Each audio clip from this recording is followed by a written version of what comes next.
taas lähme nüüd edasi ja ma palun, et nii-öelda oma näoga tuleks siis panelistid ilusasti esile ja kui me räägime, siis inimesed näeks. Ja samas ma annan teile kõigile nüüd ka järgnevalt 2 sõna tutvustamiseks ja alustame siis pihta. Nii, tere tulemast paneeli Kärt Vaarmari sihtasutusest Keskkonnaõiguste Keskus. Tervist!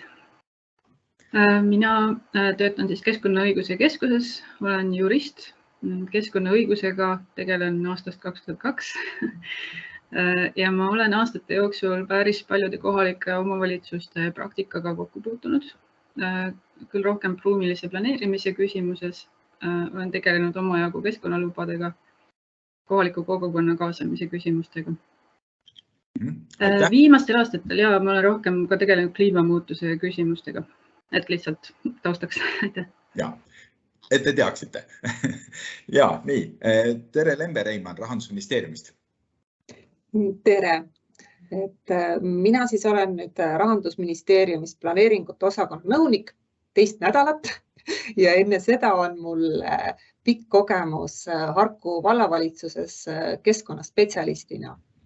Nii et kõikvõimalike kliimateemadega olen ma varasemast elust palju kokku puutunud ja nüüd ka juba siin Rahandusministeeriumis.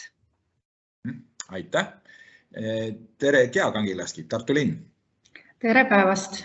Mina olen siis Gea Kangilaski ja Tartu abilinnapea päris mitmes valdkonnas, et ruumiloome, ehitusarhitektuur, linnaplaneerimine ja maakorraldus on siis minu vastutada praegu. Aga ka eelnevalt olin rahanduse ja linnavarade valdkonnas, et kui vahet teha, siis enne puutusid kliimateemad linna seisukohalt minu valdkonda rohkem selliste linna enda asutuste hoonete rekonstrueerimise poolest. Aga nüüd siis kogu strateegiline planeerimine on põhimõtteliselt minu valdkonnas ja kliimateemad otseselt siis minu vastutada. Ja, rõõm ja hea kuulda. Nii, ja tere Ott Kasuri, Eesti Linnade Valdade Liit. Ott ei ole, aga alustame siis pihta. Nii, tasapisi me oleme täna tegelikult jõudnud globaalsetest vaadetest kuni siis nüüd kohaliku omavalitsuse vaateni ja viimati me tegelikult enam-vähem keskendusime ja mitmeid kordi tuli jutuks KOV-ide roll. Ehk et mis te nüüd arvate, panelistid, täiesti oma nii-öelda ametist lähtuvalt, milline on ikkagi või võiks olla siis KOV-i roll ja KOV-i kui asutuse, eks ju, aga kui ka haldaja ehk siis selle haldusüksuse roll kliimapoliitikas üldiselt, et kuidas te näete, alustame sellise üldisema küsimusega ja siis juba lähme võib-olla konkreetsemaks. Nii, ja palun võtke järjest pealt, mina alustan kohe siit, ütleme kaugemalt natukene, et jätame Gea kui omavalitsuse esindaja viimaseks ja siis Kärt, ole palun hea. No, ma lootsin just viimaseks jääda, sest et alustan võib-olla selleks natuke raske seisukohaga, et minu arust sellest diskussioonist tuleb välja, et kohalikel omavalitsustel on väga suur roll. Riik koosneb kohalikest omavalitsustest ja nad ei mõjuta mitte ainult oma nii-öelda heiteid, vaid ka seda näiteks, kuidas transport liigub ja nii edasi. Ja samal ajal need kohalike omavalitsuste kohustused õigusaktidest on täiesti ebaselged. Et me räägime tegelikult täna ikkagi sellest, kes tahab. Me nagu hästi tahaks näha, et entusiastlikult kõik tulevad kaasa. Aga paraku kõik ei tule. Ja minu jaoks just oleks seda suuremat õigusselgust vaja, et need rollid oleks selgemalt ära jagatud. Muidugi me täna peame möönma, et isegi riigi roll või kohustused kliimavaldkonnas ka väga selgelt ei ole reguleeritud. Et see kõik toimub kuidagi läbi arengukavade ja kui te neid arengukavasid vaatate, siis seal mainitakse kohalike omavalitsusi üsna põgusalt ja ainult väga kitsaste teemadega seoses, mis minu jaoks on ka üllatav. Et ma tahaks suuremat õigusselgust. Ja, väga hea. Lembe, kuidas sina vaatad nii-öelda raha poole pealt? Mitte raha poole pealt, vaid tegelikult KOV-il on ju hästi suur roll erinevas ruumi planeerimises ja ka just sellega saab ju hästi palju kliimat suunata, et üks asi on see energiakasutus, et see oleks rohkem koos ja kogu seda transpordi osa, et tehagi selliseid planeeringuid, kus siis millel oleks väiksem mõju kliimale, et nad rohkem koos oleks. Nii, ja Ole, palun hea. Ja, et ma arvan, et eriti oluline roll on muidugi kohalikul omavalitsusel kohaliku elu eestvedajana ja ise sellise hea eeskuju näitaja pakkujana, initsiaatori rollina, ka ütleme seal erinevate teadusasutuste, energiaagentuuri, üldse selliste innovatsioonipoolsete tegevuste taganttõukajana. Aga ütleme, kui nüüd laiemale minna, et millist tuge samas omavalitsused kindlasti riigilt vajaksid, siis ütleme selline üle omavalitsuste piiride vajalik koostöö, selle tugemine, eriti mis puudutab, ütleme seal haldusreformi taga ikka veel toppavate lahenduste, ütleme planeerimine üle oma haldusterritooriumi piire. Me räägime ju, et konkreetselt Tartu näitel, et Tartu vald linnastub. Tartu ümber on palju suurem Tartu juba tekkinud ja sealsete, ütleme selliste liikuvuste, transpordiühenduste tagamine, ülepiiriline planeerimine ka arengualade arenduste mõttes on väga-väga keeruline ja koostöö kohalike omavalitsuste vahel on siin keeruline. Me oleme tihti konkurendid, oleme pandud, ütleme selle tulumaksu laekumise mõttes üksteisega konkureerima, mistõttu ongi ainult koostöös nende lahenduste leidmine teinekord väga raske. Nii et võib-olla siin oleks seda õigusselgust palju rohkem vaja, et kuidas see ühine planeerimine ja üle omavalitsuste piiride ikkagi peaks käima. Ja repliigina siia, et ei ole ju konkurendid ainult tulumaksu mõistes, vaid konkurendid kõikide taotlusvoorude mõistes ju omavalitsused ju konkureerivad, kuigi suur eesmärk on meil ju üks, eks ju. Aga jah, aitäh. Ja nüüd Ott on jõudnud kohale. Ott Kasuri, paar sõna Linnade Valdade Liidust, Ott Kasuri, paar sõna tutvusta end ja siis küsimus oli meil, mis õhus on, milline on KOV-i ja KOV-i haldusala roll, eks ju, kliimapoliitikas, selline üldine vaade esialgu, küll me siis summime juba sisse. Aitäh, et siin Linnade Valdade Liidu juhatuse ja volikogu vahepeal saan siis teiega osaleda mõnda aega. Siis täidan jälle rolli ka juhatuses, et volikogu subandust meil on siin veel üks valimisprotsess teha, nii et võib-olla ma ei saa lõpuni päris olla. Aga Gia Kangilastid, kui nüüd sõnajärg käest ära võtta ja natuke seda teemat kommenteerida kohe nii puusalt, siis ütleks niiviisi, et viimane kord, kui me Tartus kokku saime, oli teie kolleegid sealt Tartumaa omavalitsusliidust said juba aru seda, et kliima- ja energia arengukava, mida Tartu linn on teinud, siis maakondlik liit otsustas teha ühiselt.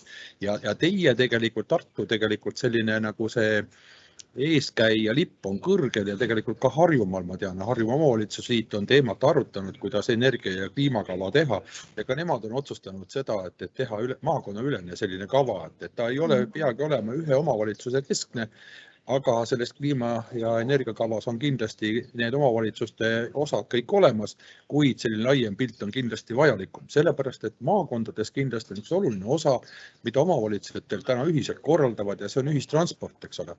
Ja ühistranspordil on kindlasti üks oluline komponent on kütus, mida kasutatakse ja loomulikult linnatranspordis on eriti oluline, et see kütus oleks tegelikult vähem saastatav, et ta ei oleks diisel ega bensiin, vaid pigem oleks ta elekter ja võib-olla hoopiski biogaas. Nüüd, kui öelda, ja Martini küsimusele nagu laiemalt otsa vaadata, siis et ega ilmaasjata ei nimetata kohaliku omavalitsuse poliitikuid kommunaalpoliitikuteks. Et kommunaalvaldkond on meie korraldada ja tavapäraselt on nii, et selle kommunaalvaldkonna korraldamiseks, energiatootmise korraldamiseks näiteks või ka siis muude kommunaalvajaduste lahendamiseks, mis puudutab siis vee- ja kanalisatsiooni, Need kõik on tegelikult seotud nii või teisiti energiamahukusega ja kui nüüd vaadata seda pilti omavalitsuste lõikes, siis võib öelda seda, et kuna see kommunaalmajandus on tegelikult otseselt meie korraldada, siis on ka meil oluline roll siin selles, millised on need strateegiad, tehnoloogiad, mida me tegelikult oleme suutelised rakendama ja mida me rakendame igapäevaselt. Ja mida paremini me oleme varustatud teadmistega uutest võimalustest, tehnoloogiatest, aga ka samuti digitaalsest võimalusest kõiki asju kaugelt lugeda, arvestada ja mõõta, siis minu jaoks tegelikult, kui matemaatikaharidusega inimesel ongi väga tähtis see, et kõiksugused tulemused oleks arvuliselt väljendatud. Ja kui neid tulemusi saab mõõta, siis on võimalik ka neid teaduslikult tõlgendada. Kõiki neid asju, mida me ainult justkui arvame ja kirjutame verbaalses vormis üles, et see ongi niisugune muinasjutu teema ja see kahjuks seda tõenduspõhisust on hästi raske nagu siis tõendada. Et see on minu arvates otsene vaade ja kindlasti omavalitsustel on roll selles riiklikus kliima- ja energiajuhtimise arengukavas läbi selle kommunaalmajanduse, et see oleks tark ja tegus ja näiteks tänavavalgustused on valdavalt juba paljudes omavalitsustes targad, ehk nad on juhitavad ja ka kõik see süsteem tegelikult on ka ühtselt hallatav ja minu meelest see on väga hea. Ma ei tea, Martin, kas ma vastasin su küsimusele lõplikult või täielikult, aga mingi osa kindlasti siia sisse sai. Ja nüüd ma pean hetkel tegema väikse pausi jälle, et ma pean minema tagasi, aga ma soovin teile head arutelu. Ja, ma kuulen, aga ma ei räägi kohe kaasa. Aitäh teile. Aitäh, Ott, sinu vastuse eest. Kindlasti oli see vastus täna piisav, aga mitte lõplik, sellepärast see protsess iseenesest ei ole veel lõplik. Ja tegeleme sellega edasi. Ja alguses me panime kas Liidose küsimuse, kas KOV või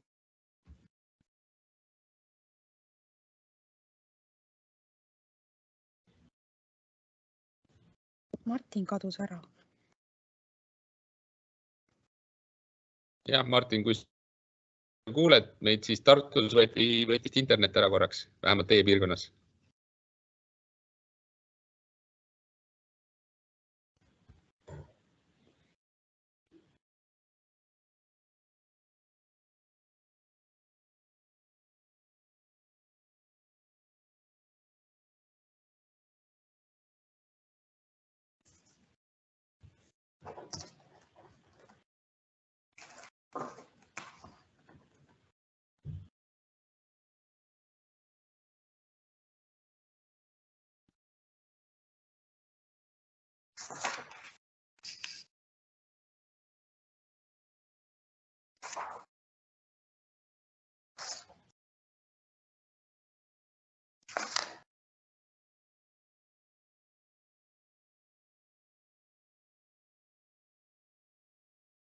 Ma ei tea küll ühestki korralisest sellisest internetikatkestusest Tartus.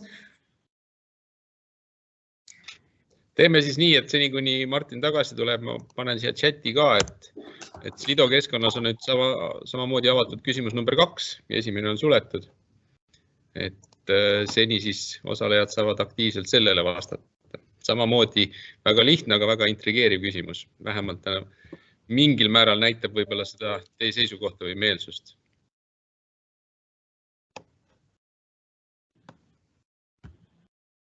Ja püüame seni siis Martini liinile tagasi saada. Ahaa, tuli ka üks küsimus vahepeal. Paneelis osalejad chati näete, siis äkki keegi teist oskab ka vastata. See on väga huvitav küsimus ja ma ei oska sellele vastata, on aus vastus. Aga ma uurin selle välja ja annan teada.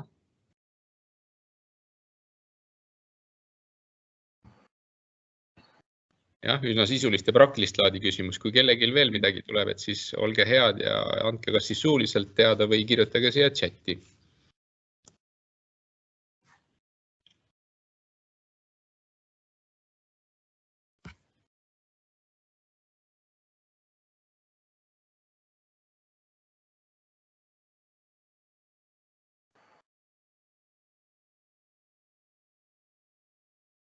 Kas Martin ise märkas, et ta välja jäi? Ta on nagu siit üldse nii-öelda meie sellest grupist kadunud. Ülo, kas sina oled olemas? Ülo, sa oled olemas täitsa. Mina olen olemas. Kas te olete samas majas, et kas teil internetiga on kõik korras, ma vaatan? Ma olen Tallinnas majas. Sina oled Tallinnas, okei.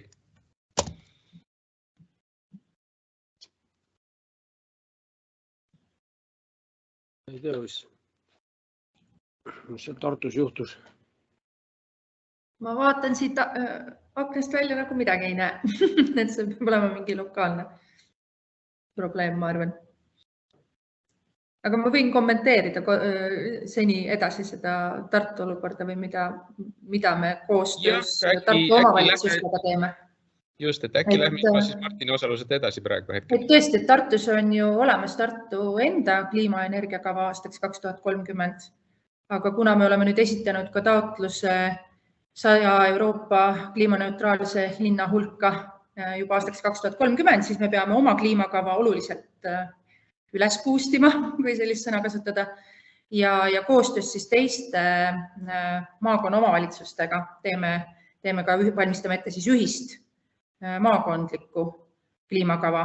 Et Tartu enda töö on siin suuresti juba ära tehtud, et meie tegeleme siis nii-öelda täpsustamise ja eesmärkide kiirendamisega, ajakava ümbertegemisega rohkem, aga et teised püüavad siis meid järgides ka oma osas siis nagu järele jõuda. Ja kõige keerulisem ongi just see valglinnastumise probleem siin ikkagi, ehk siis just seda, et kuidas omavahel ühendada neid liikuvusvõimalusi. Et praegu on väga erinevad linna ühistransport ja siis maakonna transport samal ajal Tartu lähiümbruses, valdades, linnaga piirnevatel aladel elavad inimesed tunnevad ennast väga selgelt juba tartlastena ja Tartuga kokku nagu kasvanuna. Ja nende jaoks on eriti oluline, eks ole, et need just nimelt linnaliinid ulatuksid sinna ja et nende selline sund autoga liikumine väheneks. Et kui me vaatame Tartu enda emissioone transpordist ka, siis linnaelanike transpordist ei ole emissioonid oluliselt viimastel aastatel kasvanud, aga väga-väga jõudsalt kasvavad valglinnastumise arvel. Ja kui me selles osas nagu lahendusteni ei jõua, siis on väga-väga raske seda protsessi peatada. Ja üks pool ongi siin need nii-öelda pikendatud ühistranspordiliinid, aga teine on ikkagi ka liikuvuskeskuste või selliste pargi- ja sõidakeskuste rajamine siis nendesse ühistranspordisõlmede kohtadesse, kus inimesel on võimalik siis autost kiirele ühistranspordile või ka jalgrattale ümber istuda. Ja kolmas, võib-olla selline väiksem, aga ikkagi tulevikku vaatav valdkond, mida me kindlasti tahame arendada koostöös lähivaldadega, on veel ka selle rattalaenutuse võrgustiku laienemine, et me juba oleme, eks ole, rattapunkte päris palju rajanud ka teistesse valdadesse, aga et seda tahaks nagu jõudsamalt tagant lükata ja see ka sõltub väga nagu nendest kõrvalvaldadest, kes siis ka panustavad selle võrgu arendamisse ja ka rataste ostmisse, sest mida laiem võrk, seda rohkem on tarvis rattaid ja seda rohkem on kasutajaid. Et praegu näiteks ongi, ma näen väga selgelt, et see rattakasutus ei saagi enam kasvada, sest ta on juba maksimumini kasvanud nende linna rendirataste arvelt.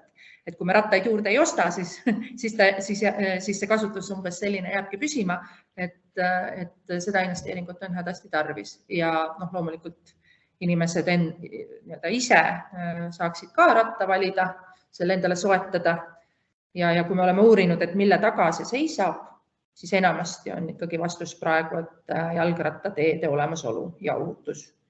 Sest et ratturite, jalakäijate sellist halvas mõttes kokku saamist linnaruumis on liiga palju juba, sest rattakasutus on kasvanud. Aga jah, et ka viimane uuring, mis me tegime sellise eelistuse osas, et kui öelda, et näiteks uurida auto kasutajalt, et kas ta oleks valmis kasutama jalgratast, siis tegelikult Tartu inimesed on väga valmis jalgratast kasutama ja auto vastu vahetama, kui ainult oleks olemas nagu võimalikult head rattateed, mis tunduvad turvalised. Ja see transpordi osa siis selles emissioonis kindlasti on üks kõige suuremaid väljakutseid, mis meie linnal ja regioonil tervikuna ka on. Nii, kas ma näen ja saan õigesti aru, ma korra sekkun, et Martin, sa oled tagasi. Nüüd küll mobiilsete vahendite kaudu, aga ikkagi olemas. Ja, ma olen tagasi minu Teams või alguses läks internetiühendust ära, pärast hakkas Teams kuidagi minuga pahandama. Ma püüan leida nüüd variandi, et ta uuesti käima saada, aga seniks siis mobiilsete vahenditega püüan jätkata ja juhtida seda, mida juhtida veel saab. Ehk et ma kuulsin siin ilusasti Kea juttu seda, mida on Tartus ära tehtud ja siit ongi meil tegelikult väga hea minna edasi. Ma ei tea, mis vahepeal teil juhtus ja kes said vastata, aga ma paluksin nüüd järgimööda teistel panelistidel ka võtta sõna, et millest te näete, mida saab siis KOV ära teha. Kea avas ilusasti võimalused, mida on Tartus ära tehtud, kus on nähtud probleemi ja kuidas seda on lahendatud. Aga palun, võib-olla alustame jälle Kärdist, et mida nüüd üks KOV saab ära teha, et kliimaenergia teemadega oma territooriumil tegeleda, ehk siis lähme nüüd natukene rohkem juba konkreetsemaks ehk. Ja, no ma vaatan siis seda asja võib-olla kodaniku vaatenurgast, et tervitan Kea siit 300 meetrit Tartu linna piirist. Kõik asjad, mis sa rääkisid, vastavad tõele. Tore on weekendatud bussiliin. Et see on kindlasti üks asi, et need elamupiirkonnad, eks ju, mis asuvad nende kahe KOV-i kuidagi tõmbealas või koos, et seal oleks lahendatud see transpordi küsimus just selle jaoks, et me võiks istuma autodega ummikutes. Aga et kodaniku vaatenurgast, ma lisan siis juurde sellele, mida Kea juba mainis, et sellise elukeskkonna loomine, mis oleks palju vastupidavam ilmastiku oludele või selline, kuidas seda öeldaksegi, säilenõtke. Et meil ei oleks nii palju seda kuuma saart ja asfaldipinda ja muru niitmist ja müra ja muud sellist, et sellega saab just kohalik omavalitsus tegeleda ja see on see, mis meie tervist tegelikult ju mõjutab ja praegu juba aastaringselt, et ka need talvised ilmastikuolud tahavad tegelemist, et need on täiesti otseselt kliimaga seotud, nagu me siin varem juba kuulsime, Hans Orru ettekanne oli väga hea.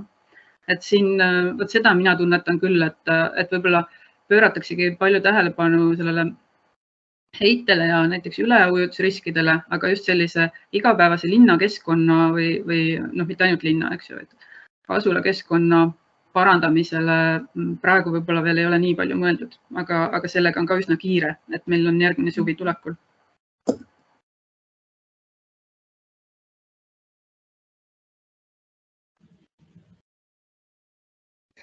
Martinil on mikrofon kinni, ma võtan kohe sujuvalt üle. Ja just seda ma mõtlesingi, et sina oled see järgmine, kes peaks vastama.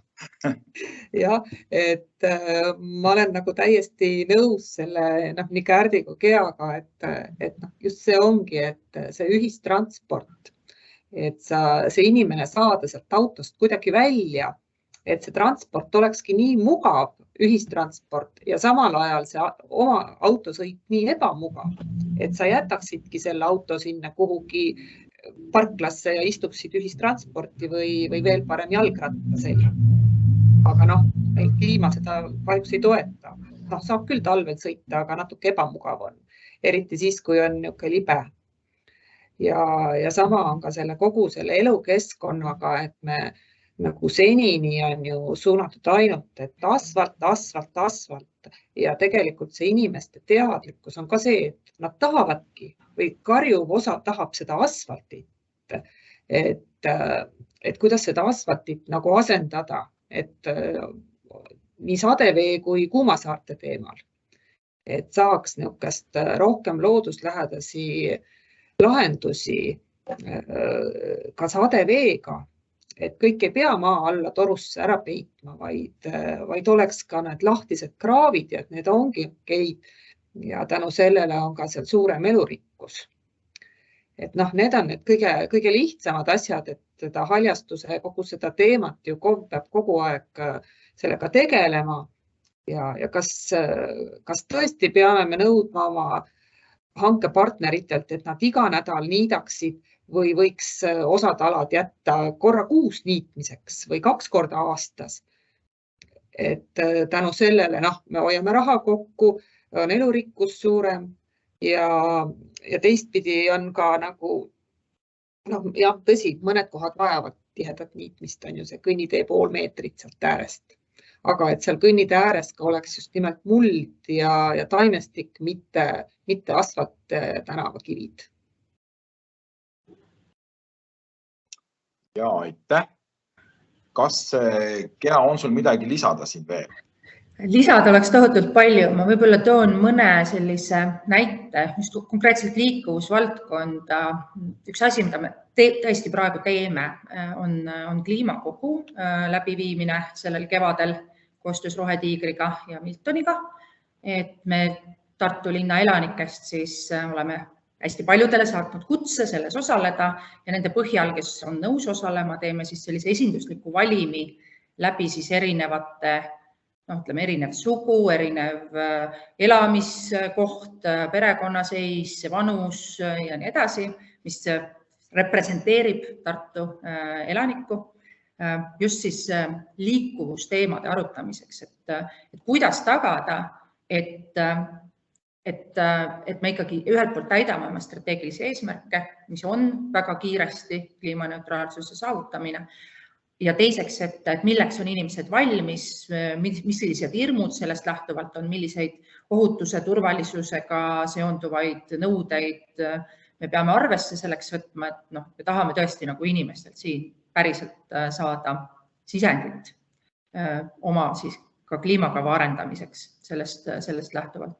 Et ma väga loodan, et see protsess annab hea tulemuse, et seni on Eestis kliimakogu läbi viidud üksnes Ida-Virumaal ja noortega, et me oleme siis nüüd esimene, kes piloteerib omavalitsustes sellist uut kaasamisvormi, ma ütleks, kaasamisvormi, mis tasapisi muutub pigem selliseks otsustamisvormiks, et ikkagi tehakse ikkagi konkreetseid ettepanekuid linnavalitsusele ja volikogule, mida siis arvesse võtta või mille mitte arvesse võtmist peab ikkagi palju olulisemalt põhjendama, sest et see ei ole siin nii-öelda üksikute inimeste poolt edastatud tagasiside, vaid pigem ikkagi selline representatiivne tulemus. Kui me räägime, et kliimakogu ettepanekud peavad saama 80%-lise poolehoiu selle kliimakogul osalejate poolt.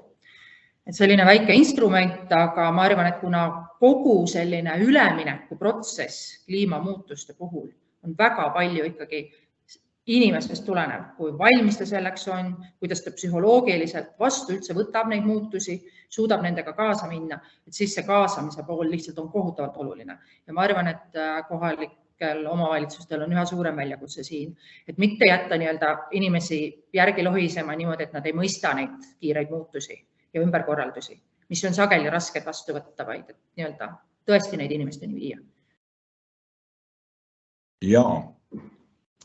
Aitäh, väga hea, et sa tõid selle kaasamisega kliimakogu teema, ehk et see on üks võimalus, kuidas me suudame nagu oma tegevuste mõju hinnata seda sotsiaalsest aspektist või inimeste arvamuse mõttes. Et kindlasti ei saa selliseid kliima- ja energia teemasid lahendada ilma kogukonda kaasamata või kogukonnaga rääkimata.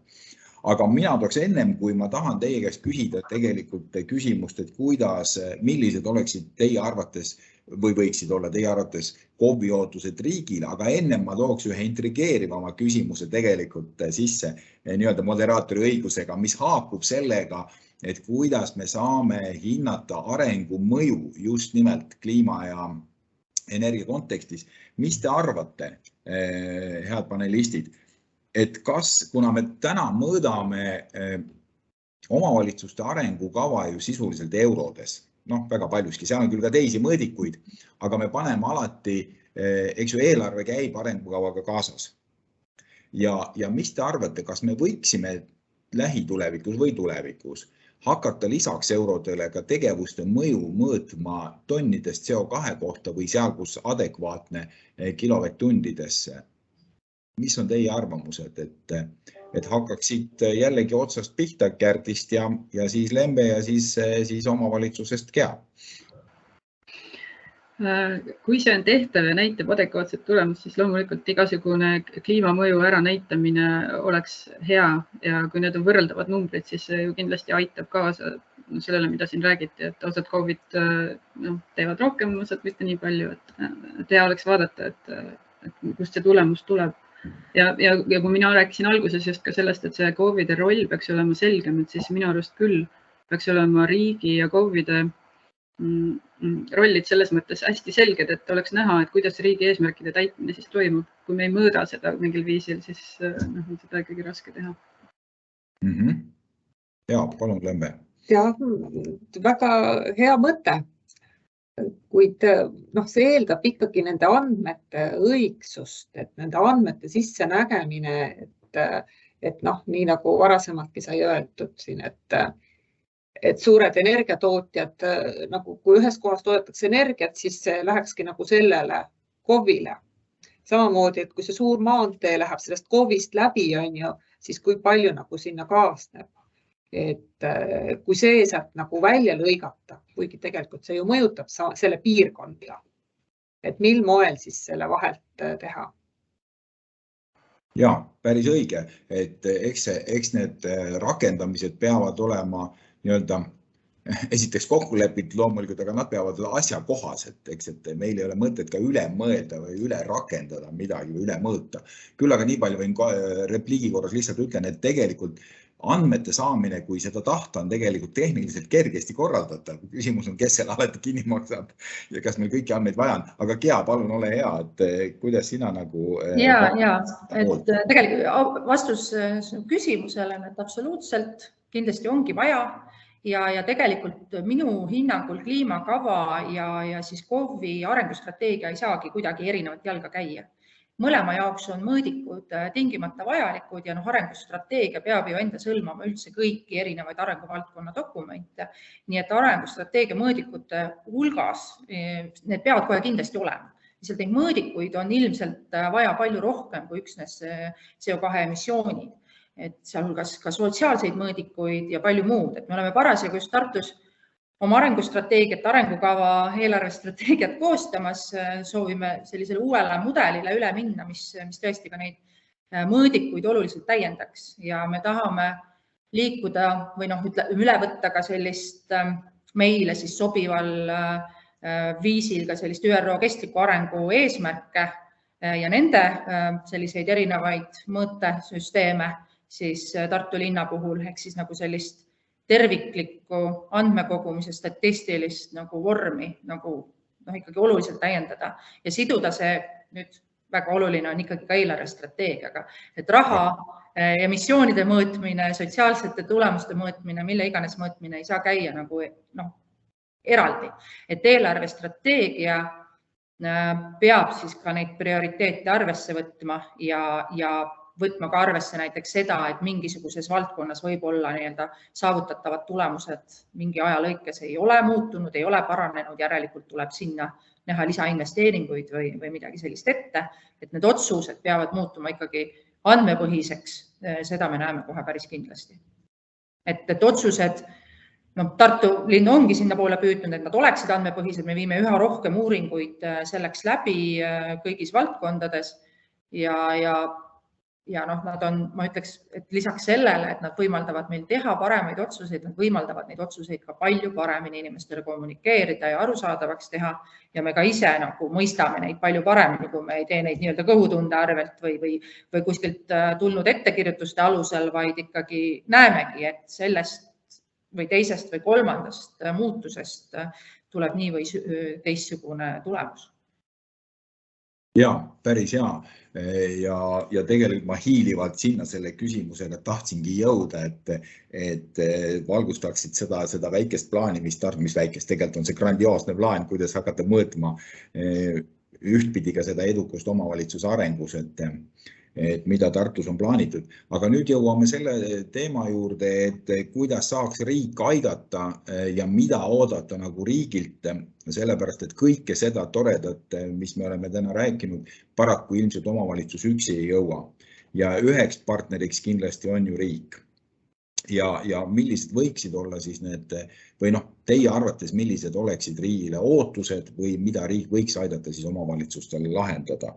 Et mitmeid teemad on muidugi ka läbi käinud, aga võtaks nad kokku.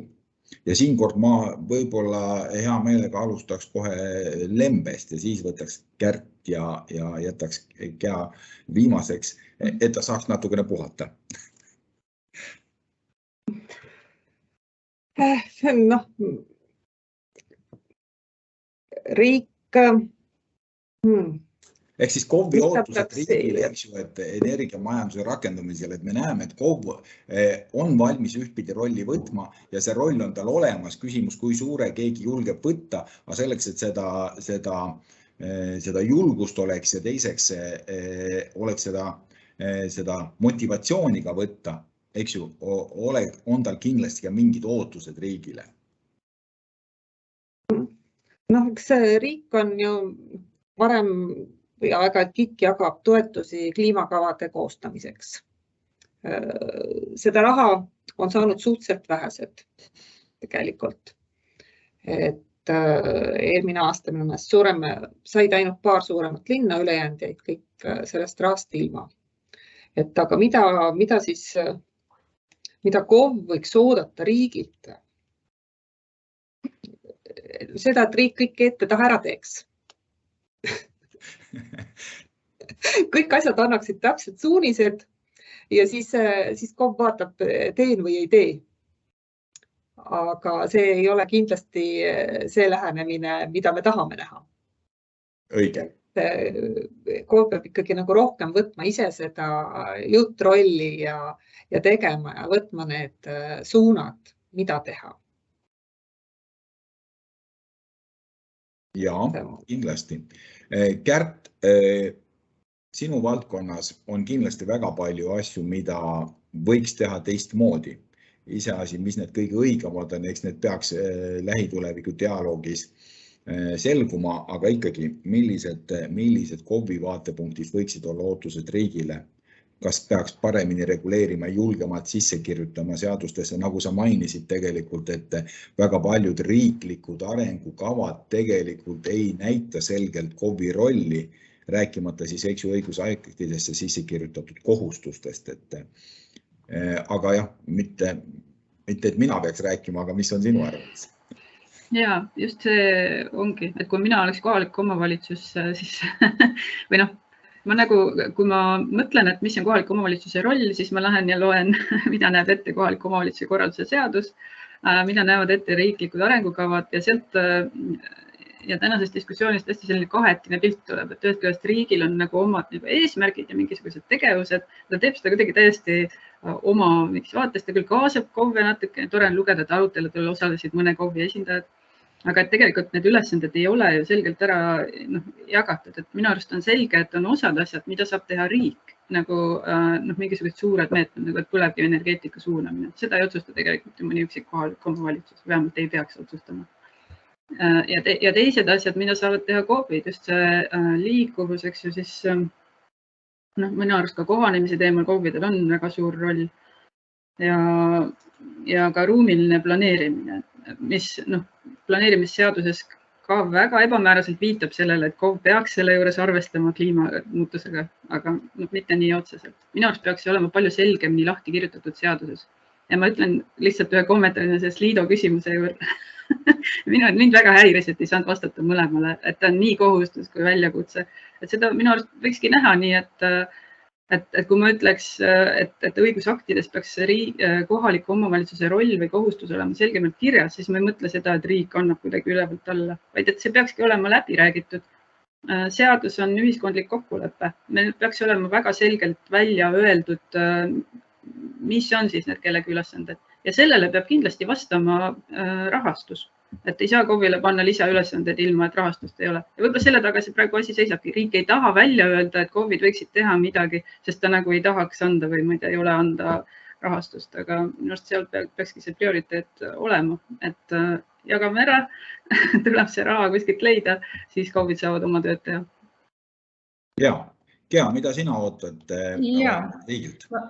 Võtan kohe üle, et üks asi, mida tegelikult ju ka põgusalt teised puudutasid, aga mis on kindlasti oluline, on see, et KOV-i vaatenurgast mina küll näen, et päris pikka aega on näha olnud sellist teatavat vastuolu strateegiate ja siis tegelike investeeringute vahel.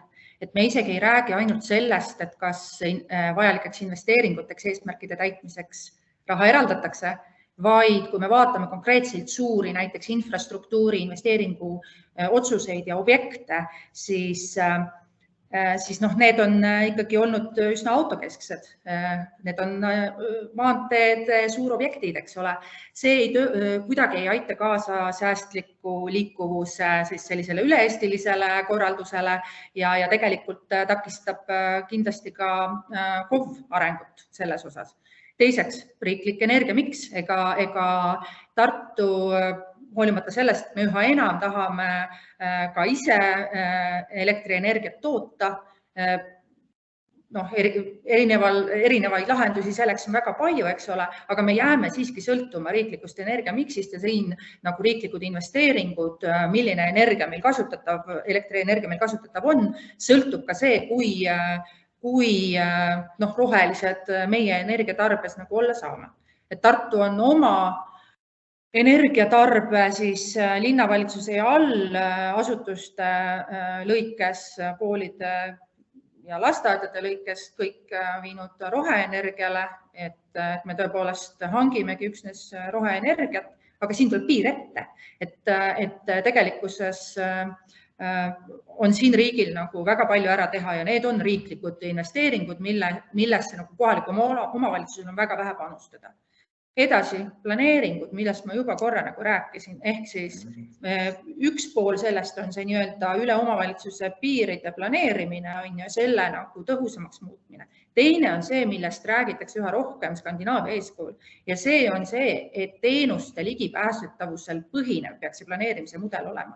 Et praegu on väga raske öelda arendajale, et vaat siia sa arendada ei saa, sest teenuseid ei ole, transpordiühendusi ei ole, mitte midagi ei ole, põhimõtteliselt põld on, eks ole, ja ikka arendatakse ja prioriseerida kohaliku omavalitsus mitte millegi alusel seda hetkel, väga raske on. Üldplaneeringus sa võid öelda, eks ole, piirata teatud alade mõttes, öelda, et siin või seal elamualasid ei ole.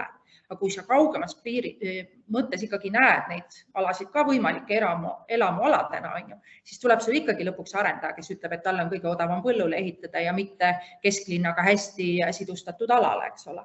Et siin ootaks ka nagu kindlasti riigi abikätt selle planeerimise protsessi siis nagu tõhustamise poolelt.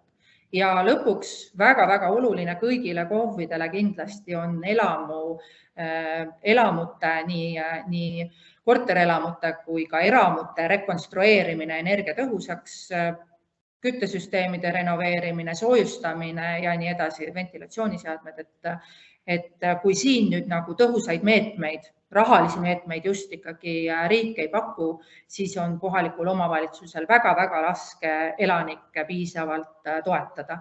Et me oleme Tartusse ka saanud, eks ole, Smart & City projekti ja nüüd ka selle Open Lab projekti Annelinna, aga need on üksikud näited Horisoni rahade kaasamisest ja siis nii-öelda Euroopa poolt tulnud toetustest, aga tegelik vajadus on kohutavalt suur. Ja, täiesti nõus kõigi nende punktidega ja ma tänan ka kõiki paneliste. Veel üks asi, Ott, kas sa oled meie juures tagasi? Ma vaatan, et Ott on omavalitsuste ülesannete puhul või tegevuste puhul ka chati kirjutanud selles ja üks ka arvamus on chatis tulnud. Kui Otti pole, siis ma vaatan kella, kell ütleb meile tegelikult, et peaks hakkama lõunapaus. Ja tegelikkuses meil on väga palju teemasid arutada. Hea, et me saime selle dialoogi jätkatud, ma ei ütle, et alustatud, kindlasti on dialoog kohaliku omavalitsuse energia-kliima teemadel alustatud juba ammu ja ta kestab, aga ma loodan, et ta läheb järjest intensiivsemaks ja tulemuslikumaks. Ma tänan kõiki paneliste, kes osalesid. Loodan, et ka kuulajatel oli sellest kasu. Täna küll kahjuks ei saanud kuulajate arvamust kuulda, aga väike virgutuspaus või tankimispaus vahele ja siis me jätkame juba seminariga. Aitäh veel kord panelistidele, aitäh kuulajatele ja lähme päevakavaga edasi. Aitäh kõigile ja vahest on kasulikum kuulata teisi, kui ise rääkida. Minul töötanud.